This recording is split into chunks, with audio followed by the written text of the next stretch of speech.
निवेदिता सराफ यांनी अगं बाई सासूबाई या मालिकेतून प्रमुख भूमिका साकारलेली पाहायला मिळाली होती. या मालिकेनंतर त्या भाग्य दिले तू मला मालिकेत सहाय्यक भूमिकेत दिसल्या होत्या. पण आता लवकरच निवेदिता सराफ यांना पुन्हा एकदा मुख्य भूमिकेत पाहायला मिळणार आहेत. सध्या स्टार प्रवाह वाहिनी TRPच्या स्पर्धेत टॉपची वाहिनी ठरली आहे. या वाहिनीच्या जवळपास सर्वच मालिका टॉप 15च्या घरात आहेत. प्रेक्षकांचा भरभरून प्रतिसाद मिळत असलेल्या या वाहिनीवर लवकरच एक मालिका दाखल होत आहे. आई बाबा रिटायर होत आहेत. ही स्टार प्रवाहाची आगामी मालिका आहे.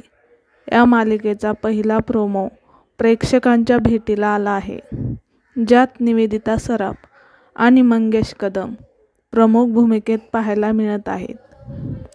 आई बाबांच्या भूमिकेत या फ्रेश जोडीला पाहून प्रेक्षकांनी मालिकेबाबत उत्सुकता दाखवली आहे. आई बाबा त्यांच्या कामातून रिटायर्ड होऊन एक छानसं आयुष्य जगायचं स्वप्न पाहत असतात. पण त्यांच्या मुलांचा संसार, त्यानंतर नातवंड यांना सांभाळत त्यांचेही आयुष्य असेच गुंतून राहते. त्यामुळे ते कामातून रिटायर जरी होत असले तरी घरच्या कामातून त्यांना मुळीच सुट्टी मिळत नाही, हेच खरे. नेमका हाच आशय घेऊन आई आणि बाबा रिटायर होत आहेत ही मालिका स्टार प्रवाह वाहिनी प्रेक्षकांच्या समोर घेऊन येत आहे. या मालिकेत आणखी कोणकोणत्या कलाकारांना संधी मिळणार हे लवकरच जाहीर केले जाईल. तूर्तास या नवीन मालिकेसाठी निवेदिता सराफ आणि मंगेश कदम यांचे प्रेक्षकांनी स्वागत केले आहे.